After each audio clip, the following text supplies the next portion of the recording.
Stine from Guitar Zoom here. A really cool thing that you can do with chord chasing is learning how to create effective melodies by just simply choosing some different notes out of each chord and making them collaborate with each other. So what I've got here is a chord progression that's going C, G, A minor, and F. Okay? So what I'm doing is I'm visualizing those four chords, and I'm creating a melody over the top. So for instance, over the C chord, I'm using this note because I'm visualizing the C chord right here. So I'm using that note right there. My next chord is G, so I'm using this note because I'm visualizing the G chord right there. Then I've got A minor, which I'm visualizing the A minor bar chord up here. So I've got that note right there, which is the A. So over the C, I'm playing this. Over the G, playing this. Over A minor, playing this. And then over F, I'm actually using this note, which is also A.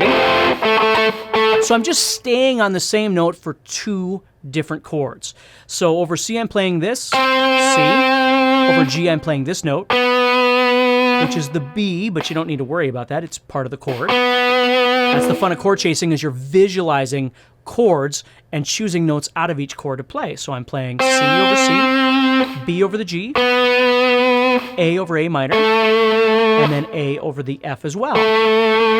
Now, what I like to do is when you first start learning how to write songs, or you're trying to write a solo or something, you can create harmonies by simply creating something like I just did, just a simple line. I can elaborate on it later, but just a simple idea. And then I'm going to create a second idea over the top of that. So I'm going to create a harmony that's higher in pitch by simply choosing another note out of those chord shapes. So here's my C. So I'm going to use that note right there. And then G, I'm using that one because it's above there, right? And then A minor comes up. So what I'm doing there is, before I was using the A, so I'm going to use this note because it's part of that chord.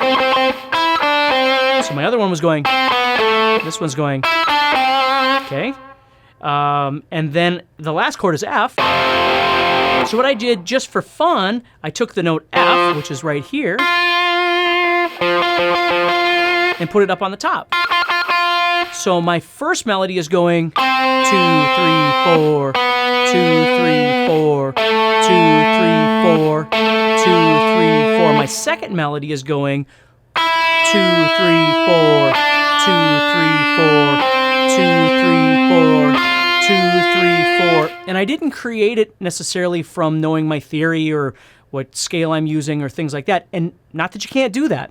But the beauty of chord chasing is you don't need all of that to make this happen. You just need to visualize the chords. There's my C, so I pick something out of it. There's my G, so I pick something out of it. There's my A minor, so I pick something out of it. And then my F, and I pick something out of it. So I've created this. This is what it sounds like together. Those two notes together, those two notes together, and these two notes together. So if you've got a friend that you can jam with, I would try this out, okay? And maybe what you're going to do with whoever you're jamming with is maybe once you get that initial idea, you don't have to use the same one I did, but elaborate on it. Maybe you take that idea and you start expanding it and going,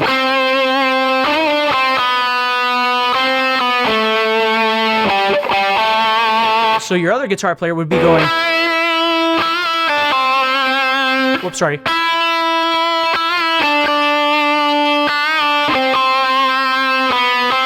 Or something like that, whatever it is that you'd like to do. But it doesn't have to be just those notes. You can expand upon those and make it even more interesting in between. But it's a great way of creating a melody and an even cooler way of being able to create a fairly simple harmony.